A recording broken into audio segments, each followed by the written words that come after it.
Welcome back to my YouTube channel world literature. आज जो topic हम लोग डिस्कस करने वाले हैं वो है की terms in post colonial theory. Post colonial को एज अ सब्जेक्ट जब हम लोग स्टडी करते हैं तो उसमें हम कुछ की टर्म्स को डिस्कस करते हैं ताकि हम जो आगे थ्योरी को पढ़ेंगे तो हम उसके जो कॉन्सेप्ट्स हैं उसको अच्छे से अंडरस्टैंड कर सकें। अपना लेक्चर जो है वो हम लोग स्टार्ट करते हैं। आज की वीडियो में जिन हम लोग की टर्म्स को डिस्कस करने वाले हैं उसमें सबसे पहले है कॉलोनियलिज्म, उसके बाद है post colonialism, ambivalence, alterity, colonial education, उसके बाद है diaspora, hegemony, meta narratives, abrogation and language. ये कुछ की टर्म्स हैं जिसको हम डिस्कस करेंगे। अब सबसे पहले जो हमारे पास पोस्ट कॉलोनियल थ्योरी में की टर्म है वो हमारी है कॉलोनियलिज्म।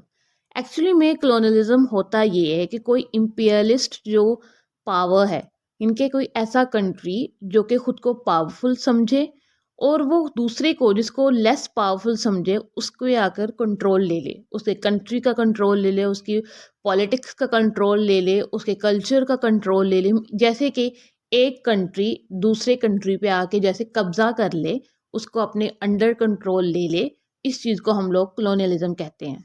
तो कॉलोनियलिज्म जो है वो यूरोपियंस ने किया था स्टार्ट, कि यूरोपियंस जो हैं उन्होंने 400 ईयर्स जो है वो डोमिनेंट इम्पीरियम बन के वो रहे और उन्होंने बहुत सारे जो कॉलोनीज बनाई वर्ल्ड में, जैसे कि एशिया सबसे फेमस हो गया, उसके बाद अफ्रीका हो गया, इन सब कंट्रीज को कॉलोनाइज्ड किया।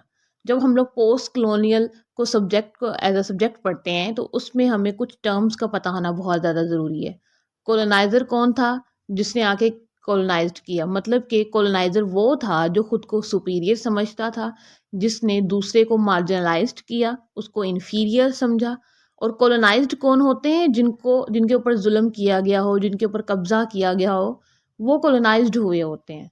तो कॉलोनाइजर कॉलोनाइज्ड, ये आपस का इनका रिलेशनशिप जो है वो आपको अच्छे से क्लियर होना चाहिए इस सब्जेक्ट को पढ़ने से पहले। जब किसी कंट्री को कॉलोनाइज्ड किया जाता है तो उसको सिर्फ इस तरह से कॉलोनाइज नहीं किया जाता कि फिजिकली किया जा रहा है, उसकी इकोनॉमिक कंडीशन उसको भी कॉलोनाइज किया जाता है, उसका कल्चर जो है उसको भी कॉलोनाइज किया जाता है, वहाँ के लोगों को कॉलोनाइज किया जाता है, वहाँ की जो सोशल जो भी उनकी ट्रेडिशंस हैं उन सब को कॉलोनाइज किया। जो हमारी सेकंड की टर्म है वो है पोस्ट कॉलोनियलिज्म।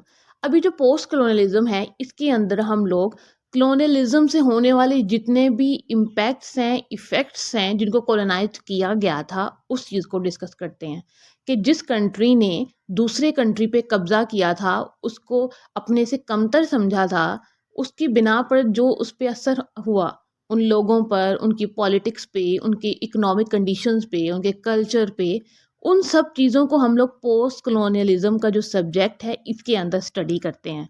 इसके अंदर हम लोग ये भी स्टडी करते हैं कि किस तरह से यूरोपियंस ने, इनके वाइट पीपल ने, जो बाकी जो भी लोग थे एशियंस, अफ्रीकन या फिर ब्लैक्स जितने भी थे, उनको थर्ड वर्ल्ड कल्चर या फिर इनको थर्ड वर्ल्ड का जो टाइटल था वो दिया।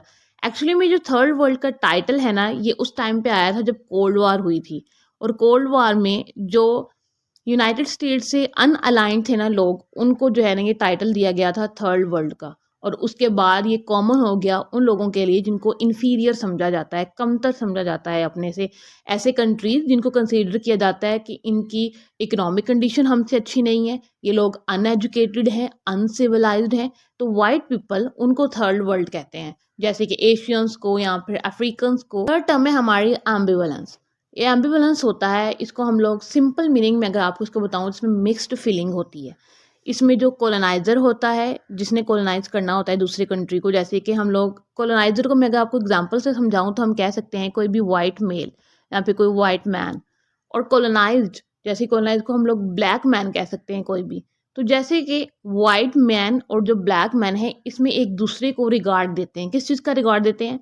ये कहते हैं कि एक लिहाज से जो कॉलोनाइजेशन हुई वो ठीक भी थी और एक लिहाज से जो कॉलोनाइजेशन हुई वो गलत भी थी। मीन्स कि इसमें मिक्स्ड इनका कॉन्सेप्ट होता है, मीन्स कि क्लियर नहीं होते, ये खुद भी एम्बिगुअस हैं इस वे में, एक दूसरे को अच्छा भी कहते हैं, एक दूसरे को ये बुरा भी कहते हैं। तो एम्बिवलेंस में हम लोग इस चीज़ को डिस्कस करते हैं। कॉन्सेप्ट है ऑल्टेरिटी। ऑल्टेरिटी ये होता है कि the state of being other और डिफरेंट, कि एक जो पर्सन है या फिर एक नेशन दूसरी नेशन से किस तरह से डिफरेंट है, पॉलिटिकली, कल्चरली और लिंग्विस्टिक, अगर हम लोग इन बेसिस को लिखें, या फिर रिलीजियस बेस को देखें तो किस तरह से एक नेशन दूसरी नेशन से डिफरेंस रखती है, कि एक दूसरे से वो किस तरह मुख्तलिफ किस तरह से है। साथ ही साथ इसमें कि एक जो ग्रुप है वो किस तरह से खुद को दूसरे ग्रुप से डिफरेंट बनाता है, जैसे कि ब्लैक्स एंड वाइट्स, इन दोनों के आपस में क्या डिफरेंस है, किस बेस पे ये एक दूसरे से डिफरेंस बनाते हैं। कलर की बेस पे, रेस की बेस पे, एजुकेशन की बेस पे, सिविलाइजेशन की बेस पे, इकोनॉमिक कंडीशन की बेस पे, कल्चर की बेस पे। एक्चुअली में रीज़न क्या है इन दोनों का आपस में इस कदर डिफरेंस जो ये रखते हैं, उसकी चीज़ को हम लोग अल्टरनेटिव में डिस्कस करते हैं। उसके बाद हमारे फिफ्थ जो पॉइंट है वो है कॉलोनियल एजुकेशन।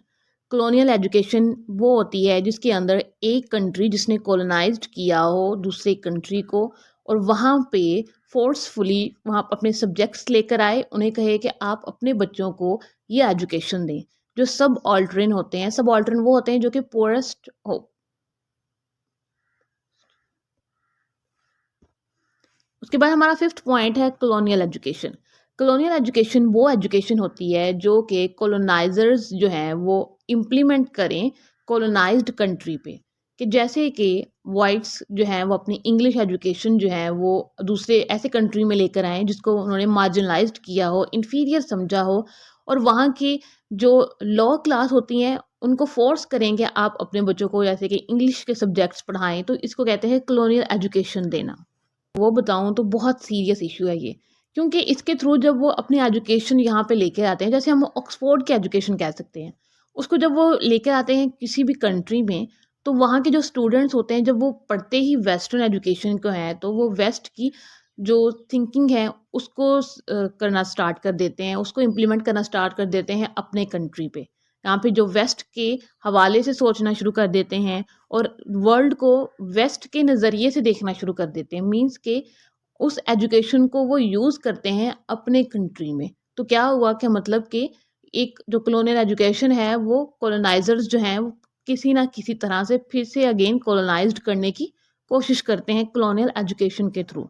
उसके बाद हमारे पास सिक्स पॉइंट है हमारा डायस्पोरा का।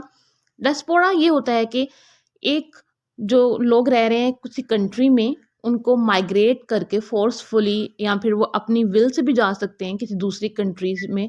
अब वो वहाँ पे जब जाते हैं तो उन्हें अपनी जो आइडेंटिटी है वो मेंटेन करके रखनी होती है।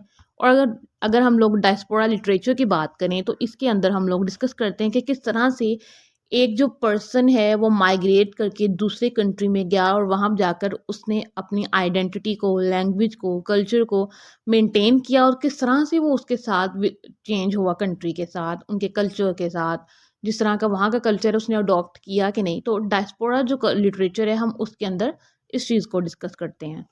उसके बाद हमारे पास सेवन पॉइंट है हेजेमनी। अभी जो हेजेमनी है इसके अंदर जो रूलिंग क्लास होती है वो कन्विंस करती है जो दूसरी क्लासेस होती है कि उनका जो इंटरेस्ट है ना वो सभी का इंटरेस्ट है। जैसे कि हम लोग पॉलिटिशियंस की एग्जांपल ले लेते हैं। पॉलिटिशियंस क्या कहते हैं, वो जो सोचते हैं वो पूरी कौम के लिए बहुत अच्छी है, पूरी नेशन के लिए फ़ायदेमंद बात होती है। इसको वो इकोनॉमिक और पॉलिटिकल मीन्स से ही सिर्फ नहीं कंट्रोल करते, बल्कि इसको जो है वो एजुकेशन और मीडिया के थ्रू भी कंट्रोल किया जाता है इस चीज़ को, कि जो हम लोग कह रहे हैं वो पूरी नेशन के लिए बिल्कुल बात ठीक है। मेटा नैरेटिव्स, मेटा नैरेटिव्स को ग्रैंड नैरेटिव्स भी कहा जाता है और साथ ही साथ मास्टर नैरेटिव्स भी कहा जाता है। इसके अंदर हम लोग ऐसे ट्रुथ को डिस्कस करते हैं जो कि उस वर्ल्ड से रिलेटेड हो, जिसको बहुत ज़्यादा एडमायर किया जाता है, यहाँ पे लोग उससे बहुत ज़्यादा इंस्पायर होते हैं। जैसे कि अगर हम लोग अपने बुज़ुर्गों से सुने तो वो बहुत ज़्यादा वाइट्स को एडमायर करते हैं। एक्चुअली में वो एक मेटा नैरेटिव है, और इन सभी मेटा नैरेटिव को हम लोग पोस्ट कॉलोनियल थ्योरी के अंदर डिस्कस करते हैं, और उन मेटा नैरेटिव्स को हम लोग ब्रेक करते हैं पोस्ट कॉलोनियलिज्म के अंदर आकर। तो ये बहुत एक इम्पॉर्टेंट बात है। एब्रोगेशन, एब्रोगेशन होता है refusal to use the language of the colonizer in a correct और स्टैंडर्ड वे, कि जब हम लोग हमारे राइटर्स जो हैं जो कि कॉलोनाइज्ड कंट्री के राइटर्स होते हैं, जिसको कॉलोनाइज्ड किया गया हो, वो कॉलोनाइजर्स की लैंग्वेज को यूज़ करने से इनकार कर दें कि हम अपनी लैंग्वेज में लिखेंगे, हमारी जो नेटिव लैंग्वेज है हम उसमें लिखेंगे, हमारे साथ जो हुआ ड्यूरिंग कॉलोनियल पीरियड, हमने जिन जिन चीज़ों को फेस किया अब हम उसको अपनी नेटिव लैंग्वेज में लिखेंगे, चाहे वो इंडियन हो, उर्दू लैंग्वेज हो, या फिर कोई अफ्रीकन लैंग्वेज हो, इनके जो नेटिव लैंग्वेज है जब उसमें कोई लिखना स्टार्ट कर दे और जो कॉलोनाइजर्स की लैंग्वेज है जैसे कि इंग्लिश लैंग्वेज है उसको कोई रिजेक्ट कर दे तो उसको एब्रोगेशन कहा जाता है। जो लास्ट पॉइंट है वो है सब ऑल्टरन। अब सब ऑल्टरन के अंदर क्या होता है कि जो कॉलोनाइज्ड क्लासेस होती हैं उनके पास बहुत ही कम असेस होती है कि वो अपनी बात कह सकें। मीन्स कि उनकी जो ज़रूरतें हैं वो बता सकें, उनकी नीड्स, उनकी प्रॉब्लम्स, उन सब चीज़ों को वो बता सकें। उनके पास अपनी कोई लैंग्वेज नहीं होती। तो वो फिर जो उनकी रूलिंग क्लास होती है ना, वो उनकी तरफ देखती है। उनकी लैंग्वेज को यूज़ करते हैं और उनके जो मेथड्स हैं उनको यूज़ करके अपनी बात कह सकते हैं। मीन्स के जो सब ऑल्टरन होते हैं इनके पास बहुत कम जो है ना वो कुछ असेस होती है कि वो अपनी बात जो है वो कह सकें अपनी गवर्नमेंट से या फिर अपनी वर्ल्ड के सामने अपना पॉइंट ऑफ व्यू जो है वो रख सकें। कुछ की टर्म जिनको आज हमने डिस्कस किया है, होप कि आपको ये लेक्चर जो है वो समझ आ गया होगा। वीडियो को लाइक और शेयर और चैनल को ज़रूर सब्सक्राइब कर दीजिएगा। Thanks for watching my channel.